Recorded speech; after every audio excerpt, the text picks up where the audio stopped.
But the reality is when you live in asset poverty, meaning you have a net worth of zero, you don't own a home, don't have a 401k, don't have a savings account, no life insurance. We've all seen the GoFundMes for the funeral expenses. You're living in the tyranny of the moment.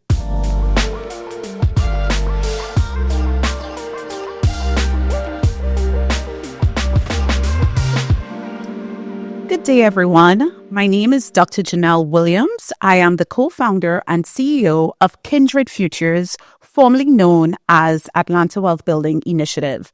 Welcome to another episode of Black Wealth Unlocked. Today, I am so excited to be joined by amazing guests. They are actually sisters in the movement of building Black wealth. And I'm delighted they agreed to join us to share their journey, their stories, their ideas as we continue to braid strategies, ideas, and capital to move the needle for people and places, particularly in the American South. So I'm going to start by introducing Dr. Alicia M, a former executive director at Step Up Savannah, now managing principal at HME, a dynamic firm focused on ecosystem building for thriving communities, and Miss Jessica Norwood, founder and CEO of Runway, a catalytic nonprofit focused on sustaining and scaling Black businesses. And we're so excited about Runway's Rooted campaign, which Jessica is going to share more about. So welcome, ladies, to today's episode. Thank you for having me. Yes, I'm so excited. So I want to kick it off with you, Dr. Johnson. Please share with us, each of you, your journey. What got you to your now, this moment in time? Why do you think this work is so incredibly important? And how has your personal story really shaped your life's commitment to this mission to build Black wealth? For me, for the most part, I can say every career turn, every platform, I was working to bring some sort of programming to underserved communities. And most recently, I led Step Up Savannah, which is a poverty reduction initiative that was created by our city. And one of the things that has stayed with me or struck me in this work is, as I was sharing with Jessica, nobody has poverty on their vision board, right? It's not something no child aspires to have poverty. And so we don't want to just reduce poverty. We want to eliminate it. And one of the things that we find in our system, our economic system, our social service system, our public health system, all of these systems that are undergirding what we could call a, systematic oppression of the underserved, all have built-in toxic charity models. They are not there to solve the issue, right? If I give you a food box today, you're likely going to be in the line for the food box tomorrow. Yes. So how do you break that cycle? And how do you eliminate even the idea that nonprofits stand themselves up to join this ecosystem that, again, just really exploits the toxic charity model? So how do we alleviate that? How do we get people from the social safety net? How do we create bridging capital for them from the social safety net on ramps, right, to the economy? That's right. Everybody's not going to be an entrepreneur. But the reality is when you live in asset poverty, meaning you have a net worth of zero, you don't own a home, don't have a 401k, don't have a savings account, no life insurance. We've all seen the GoFundMes for the funeral expenses.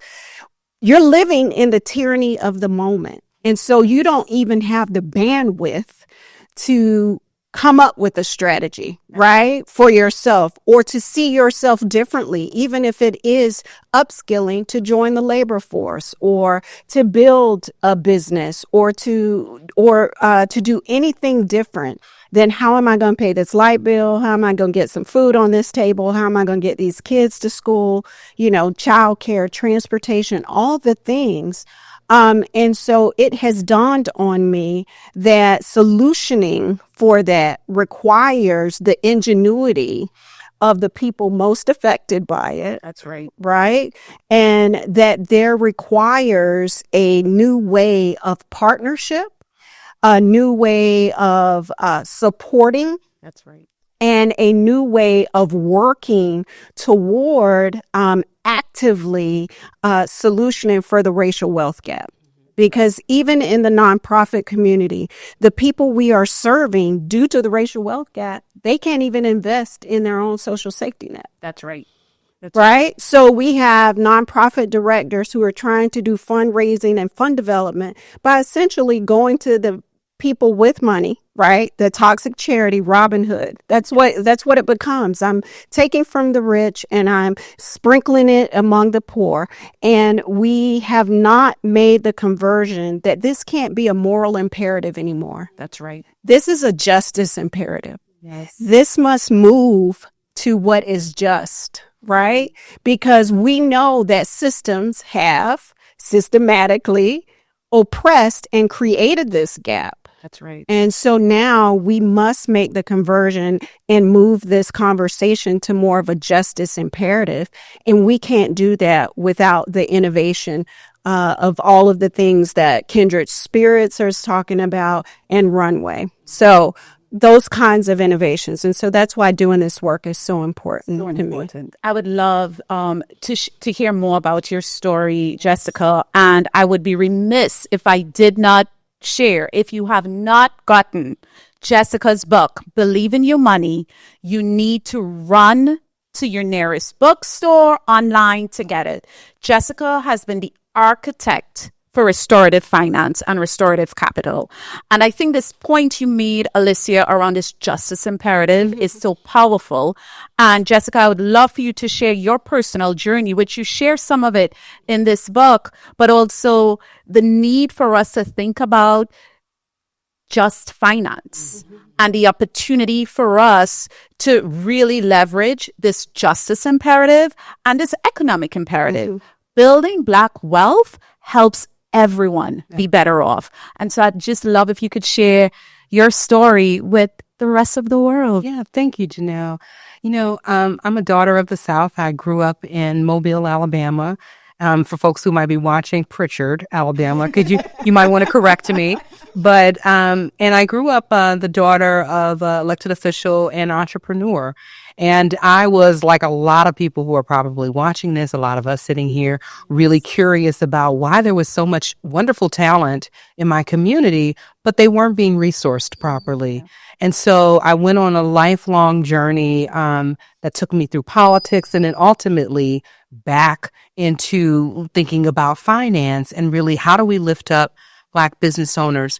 What I started to notice was that, even with this racial wealth gap, even where our assets were at zero, we were still enterprising. We were really terribly creative, whether it was, doing the necessities around elder care or child care, or it was cooking food or what, or now even some of the more emergent types of things around people who were gamers and people who had successful podcast companies. There were a lot of really talented business opportunities in our communities. But when you looked at every single bank on every single corner, nobody was actually lending any money. Nobody was seeing the real value and assets of our community. I think that's important. We often start to say that the assets are really the financial assets, but there's so much talent. There's beautiful land. There's a lot of things to really work with.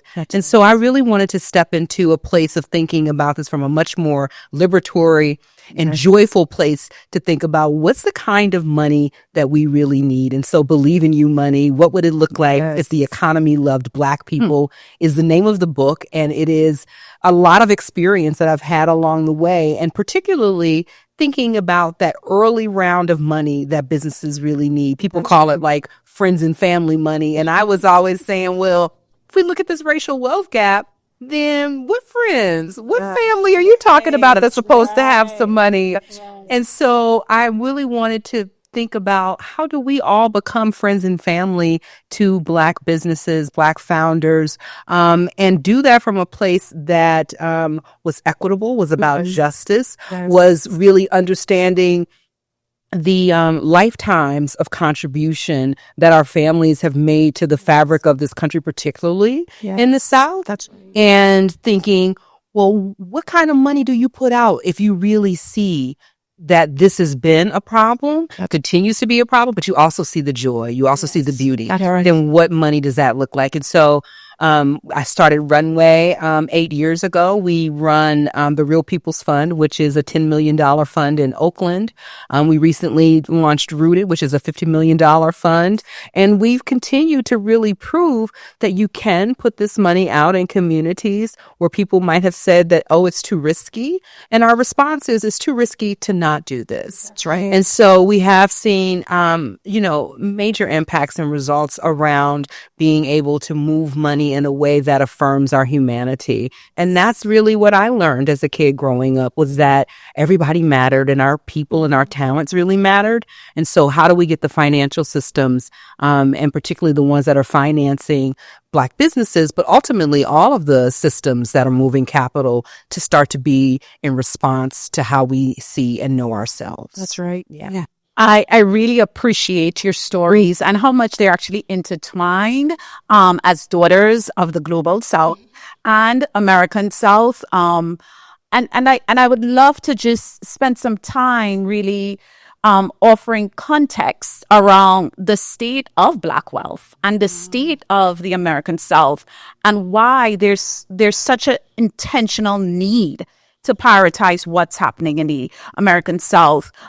So when we think about everyone talks about this reverse migration, but 55% of Black people currently live in the American South.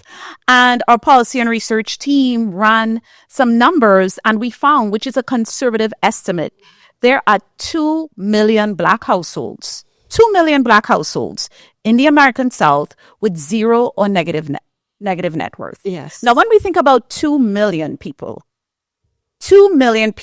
roughly out of 13 million Black people in this country, 55% of them live in the American South. So we're looking at almost 30% of Black people in the American South having zero or negative net worth.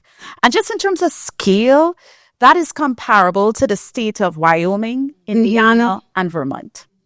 So let's talk about the intentionality to focus on the American South. When we look at the top metros that are fastest growing in Black businesses, they're all in the American South. Yeah. When we look at the history of extractive development in this country, EPI did a two-part brief loaded with data around how the pronounced extractive development in this region has perpetuated the racial wealth divide. Yeah. And then the reality that 80% of mortgage secured loans required enslaved Black bodies as collateral. Yes. And so as we talk about wealth and we talk about what it means to own, understanding the way we have to invest in innovative, dynamic, prolific strategies to help people and places that were formerly considered collateral be able to rightfully participate and benefit from the American economy. I'd love your reflections on why we need to have a pronounced focus on this region. So one of the things that I want to circle back that you said, you talked about human bodies being capital, right? And when we think about equity work or justice work, all of it is economic inclusion work. Because when people have more money or access, they have access to better health care, better business ideas, better support. And what we have found is that no one seems to have the conversation when we talk about Black wealth or we talk about underserved communities, or anyway, we have to first, let's alleviate this notion of person personal responsibility. That's the right. theory of personal, because if you're going to go there, we also need to highlight the affirmative action of intergenerational wealth. Can we talk about that? There we go. We have to talk about There the we fact go. that intergenerational wealth was created as an affirmative action, and we have folks in that we are live, work, and play with who have had a 400-year head start. That's right. Their family had life insurance, so when they died, they passed even more wealth down, right? You started out with being a landowner, a property owner, and you had all this money and wealth. Black folk, brown folks were kicked off their land. Their things were taken from them. That's right. The things that they could have used to get wealth. And so now what we see is that they are passing down asset poverty. There we go. Right? So let's frame the conversation. That's why it's a justice imperative. You cannot have this idea that the welfare mom is just stuck on the couch popping out babies, and that's why we have a wealth issue. And first of all, the welfare mom, the stereotype of it is inaccurate. It is so inaccurate. It is. It is. I happen to work in Medicaid, and I can tell you 73% of the people on the health plan did not look like us. Okay, so let's dismiss that notion. But also, let's talk about this idea of passing on asset poverty and why our work and the work of Runway and the work of Kindred Spirits is so important to this conversation, is because even we have to dig into the ecosystems. That's right. Right? That feed that. Let's talk about the fact that these southern cities don't even have transportation infrastructure to get people to work. There we go. In my city where I was born, I was just sharing with Jessica, we don't have countywide transportation. And where the bus takes them are to jobs in hospitality. That's right. And restaurant service, right? So that's not even a livable or sustainable wage. If you're making between $10 and $15, that's a poverty wage in America right now today. And with inflation rates, we can say in some areas, if you're making $17, $18, $19, it's probably likely, depending on your household number. So, and then let's add in childcare. That's right. We don't have a childcare infrastructure to support people going back to work.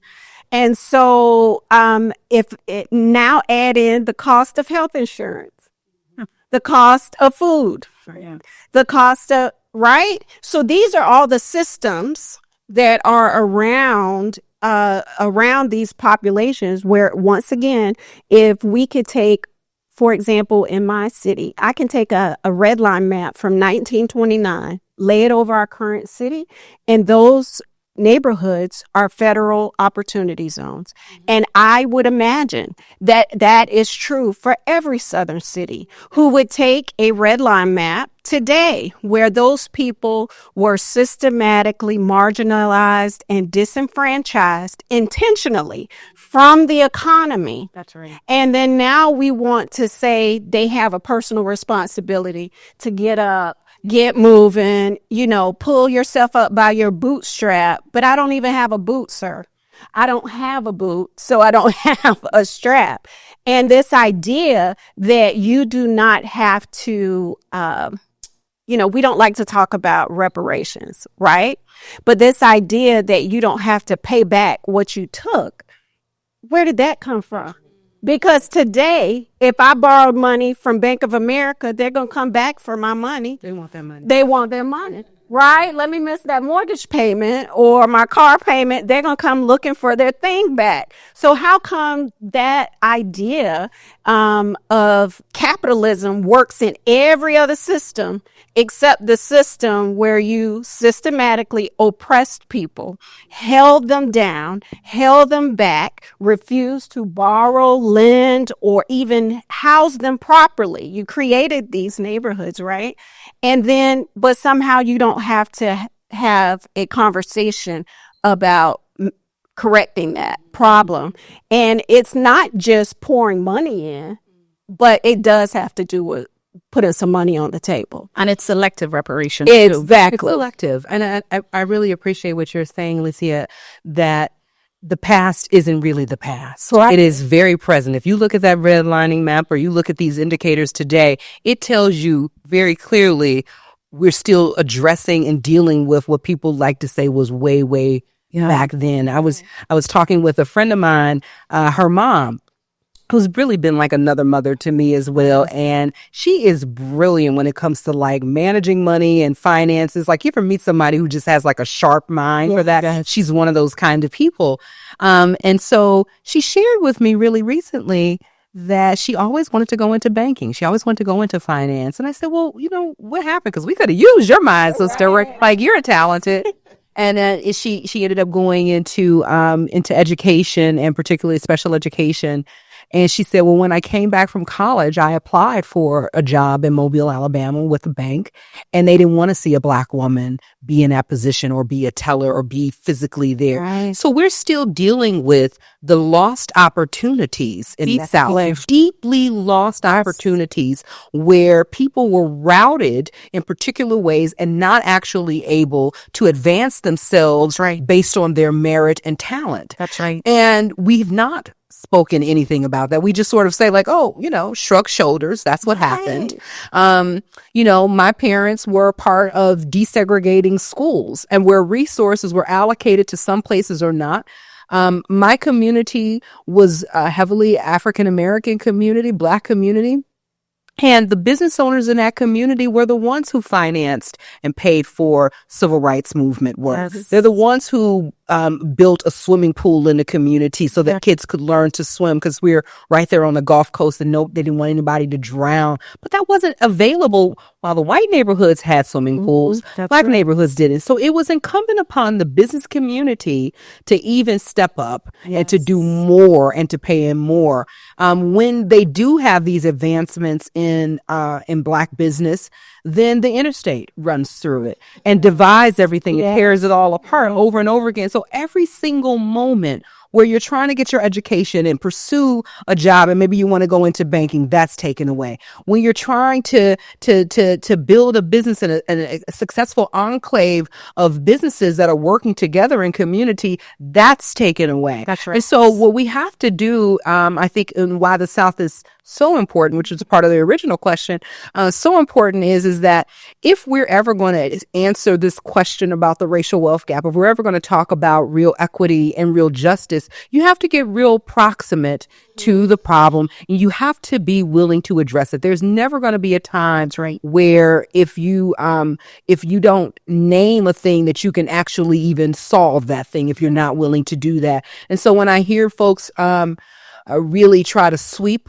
under the rug what the experience of Black Southerners are and where wealth falls and lays. I really am in a place where I'm thinking, we have to push back on that. We cannot allow for our stories to be just relegated to the margins of history when we are the history. There we go. That's it. So, this brings me, and I want to start with you on this, Jessica, because we were just talking about this earlier.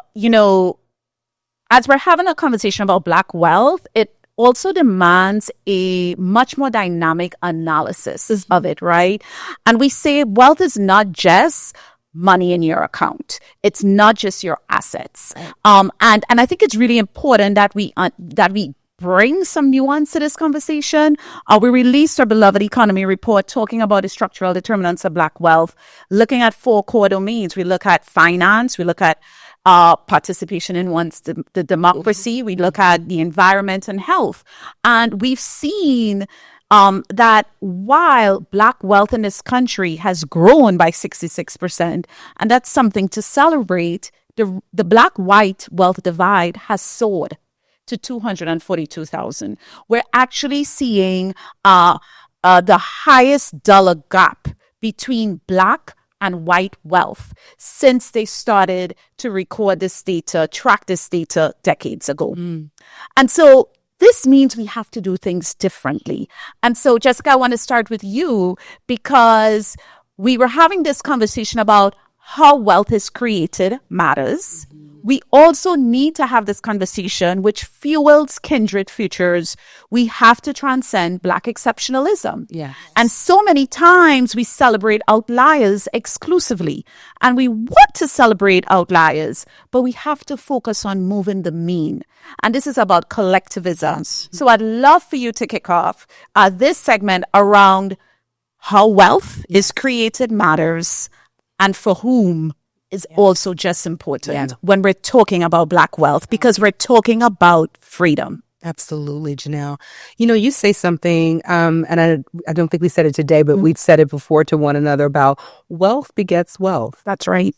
And I think that part is so important for all of us to sort of like take in and take a deep breath around, because that wealth gap continues to grow and grow and grow, because the origin of that wealth is off of the extraction of our labor, our talent, the land, and the disposability of Black and brown bodies to get it.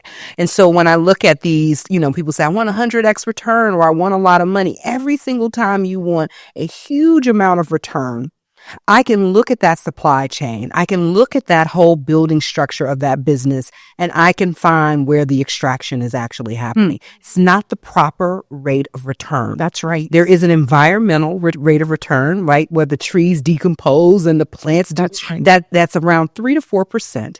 That's the rate that it takes for things to actually have time to mature and to recover. So when we talk about what's the right way to build wealth, it's to move away from those extractive models that take from the people and from the land, and to go into right relationship with the environment around you, with the people and planet around you. So that's the first thing I would say is wealth begets wealth. It continues to grow. The other reason is that we have prioritized wealth preservation without really thinking about what it means. Again, what are those deals and those business opportunities that we can't afford to not make? I look at my community and I see a level of sometimes hopelessness. And I think to myself, we can't afford to not make investments in people's visions and ideas and their aspirations for them to have safe places and neighborhoods. We have to make those kinds of investments. But we have been taught, all of us, Black folks, brown folks, white folks, everybody, that wealth preservation is the name of the game. And it's not going to close the wealth gap if you're only going to hoard your money. That's not actually how you actually solve that particular problem. So I would also say that moving out of that mentality is going to be another part of this that's going to be really key. And, you know, I would say at the end of this, the most important things that feel really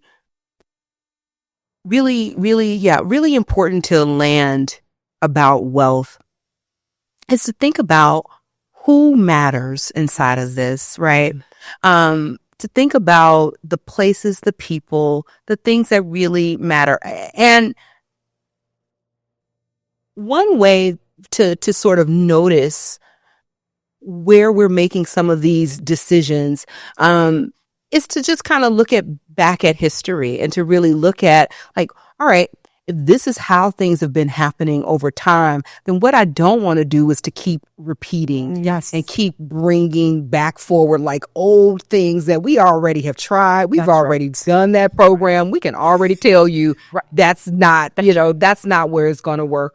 But I definitely feel like there is a moment in time right now where we need to have like a new attitude and a freshness about how we approach our wealth building. It's hard to imagine for Black people in particular that our definition of wealth is the same as white folks' definition of wealth. Sure. This is a really important thing to notice, because you don't matriculate from a relationship where you're chattel slavery, where you're the commodity that backs up the wealth, and then you all of a sudden turn and now you want to build wealth the same way as your oppressors. It doesn't make a lot of sense. And in fact, when I ask Black folks what it is that they want, they always say freedom. That's right. What they're building for is not about this immediacy. They're really thinking about, how do I take care of my mama? How do I get her the house or get her out the hood? You know, they're thinking about these things that are much more tangible and highly relational and not just extraction. And on the other side of the spectrum, I have a dear friend and client. When I first met her, she was 22 years old, a white woman, lived in New Orleans, had tattered jean shorts on and worked at a bar. You never would have known that she was an heiress to a huge fortune. And when I met her, she had just received $16 million and she was scheduled to get another payout when she turns like 32. So it was over a period of time. And so she's sitting here, 22 years old, working as a bar, at a bar in New Orleans with $16 million in her account. And she said, I don't really know what to do with this money. And I said, well, how much do you need to live? She had no clue how much it costs to live. And I said, okay, well, let's put that question to the side. What are your ambitions? What do you want to see happening with this money? And so we talked and we stayed in relationship with each other for about 6 months, through a program we were part of. And then I saw her again and I said, well, how's everything going? And that money, that $16 million was invested in the stock market. It grew to another $30 million. She was already scheduled to get another $30 million. So the money keeps growing and growing and growing. Wealth is not stagnant. It's not stagnant. Money she is a was currency. never in any danger of not having the wealth, right? That's right. And so we're trying to play a game where we're keeping up with the Joneses, if you will, with that situation, but that's not our situation. What I think would be more potent and more powerful is to really look at our wealth, to look at the things that matter to us. For me and my family, where I found a lot of our wealth was my mother's Bible. She passed that Bible to me, her mother to her mother to her, and everybody's signatures were inside of it. There's power in that. There is an agency and a knowing of myself that comes from that allows me to step out in these rooms and do what I'm doing. So what we thought was wealthy and what we thought was something that you needed to pass on to somebody doesn't look exactly like that. So how do we lean into our knowing and our understanding, I think, is the opportunity. It's the return to the origin, which is so powerful. Yeah, it's so powerful. I talk about how my mom ran a susu for 30 years. And these are these indigenous practices that grounds us into community. That is where our wealth actually is generated and protected. And so I'd love, Alicia, if you could share, the power and possibilities of shared ownership models as we think about really scaling more community wealth building strategies to support Black people. I love what Jessica talked about is not using the extractive models. That's right. That were modeled before us. That's right. And the reason they aren't working is because they were poisoned to begin with. That's right. And we cannot reap where we have not sown. And so there must be a kind of a paradigm shift, right? And the paradigm shift, one of the things that you just mentioned, even about your mother, this idea of community. That's right. This idea of sharing, that is our origin. That's right. That is the place where we grew wealthy. That's right. There is no Black or brown historic marker that does not show us living in tribes, in villages, in our proverb says that you can't do it. You can't raise a child without it takes a village, right? So this whole idea of a community context. So the shared ownership model is not new. That's right. We've just been we've forgotten it. Yeah. Right? We've forgotten it because we have been so nurtured. This thinking of capitalism. That's right. Means that I can't share my idea with Jessica because if I give Jessica what I know, then I'm not going to have anything. Right. And it becomes competitive versus saying, when Jessica comes to the table with me, I bring my pot. She brings her pot. And we got a bigger pot, right? And so now we have a spread that we both can eat from, right?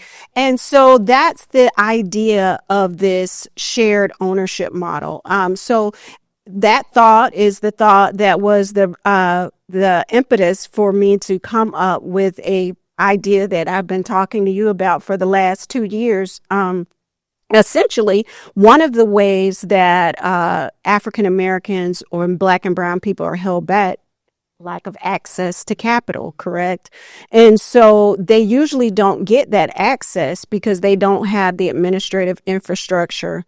They don't have some of the bells and whistles, taxes filed, accounting, legal, all the pieces that are required.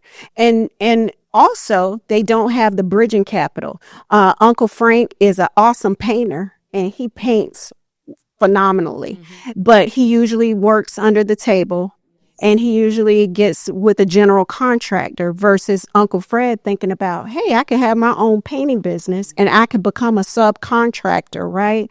If I had that back room there.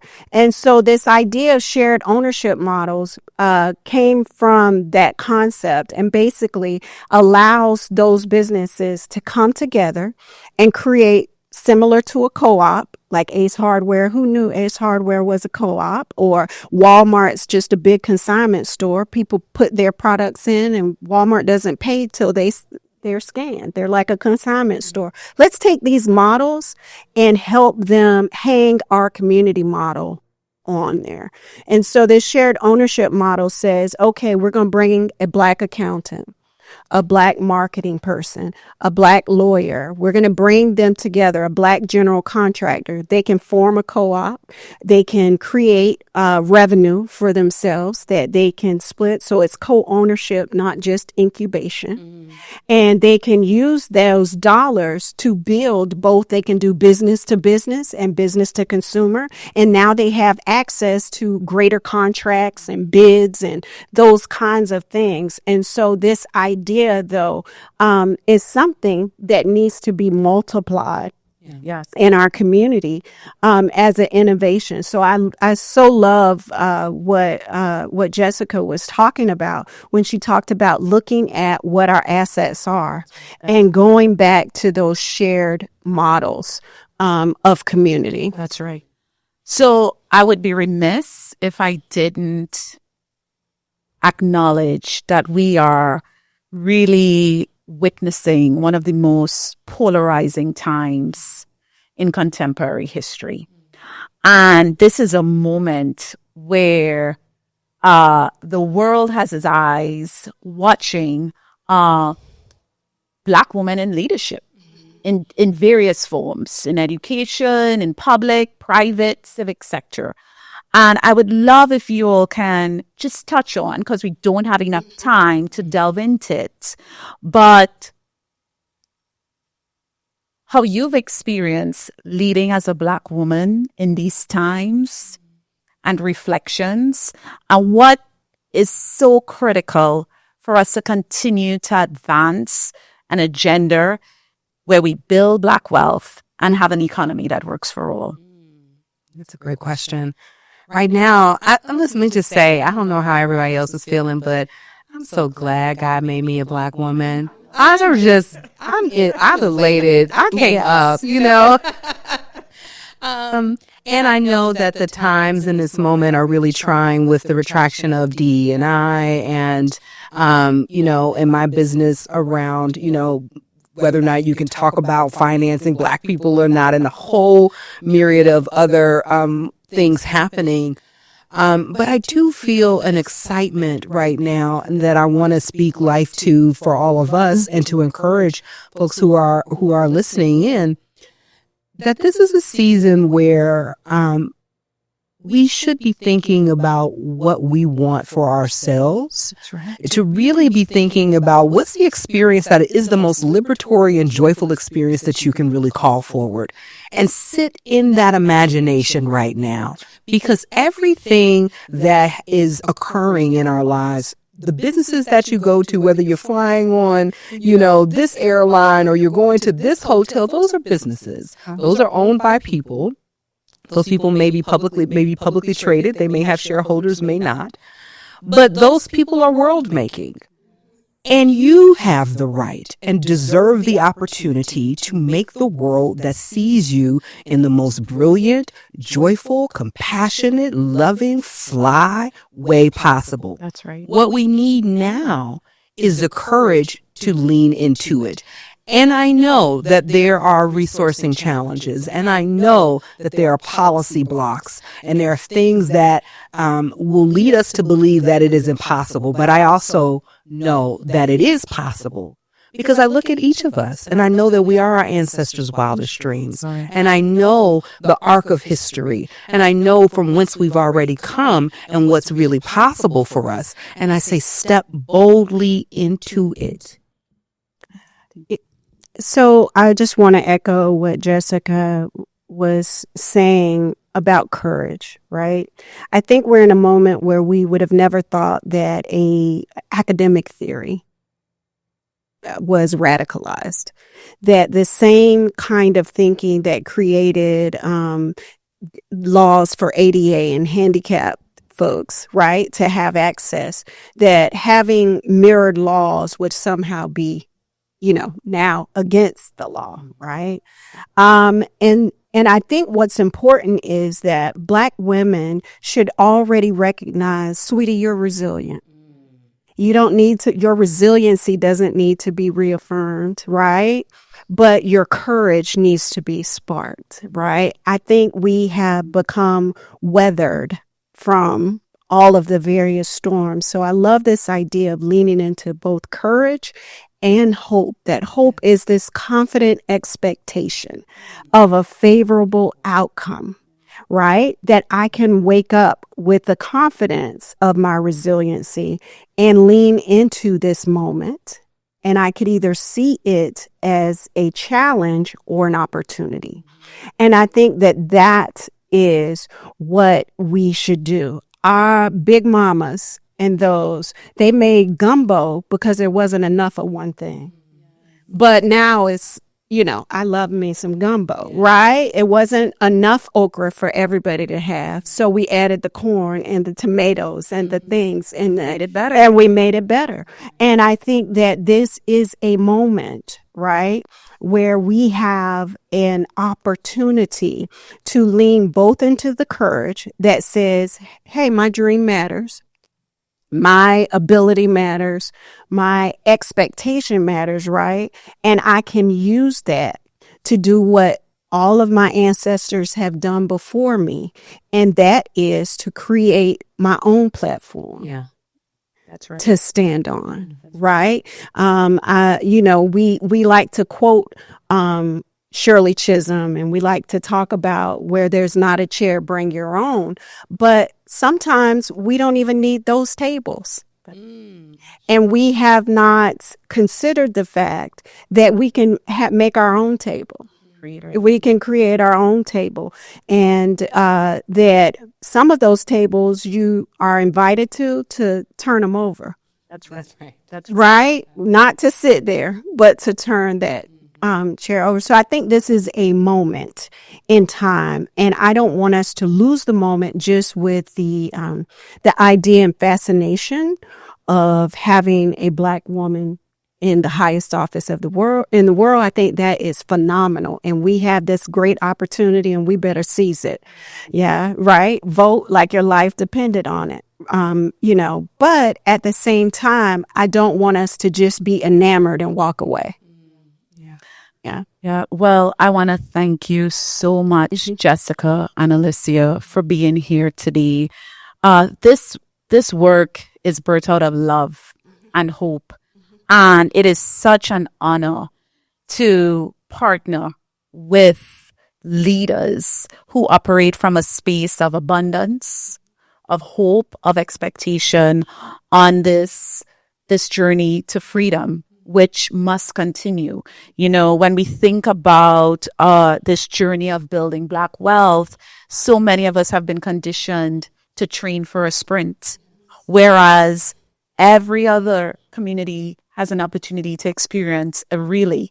And so we have to think about, as we're moving to promote community wealth building, what's the opportunity for strategic partnerships, how we do that with a spirit of collectivism. So I'm so thankful to be in community with a dynamic network of leaders and partners who are kindred spirits working on a shared kindred futures.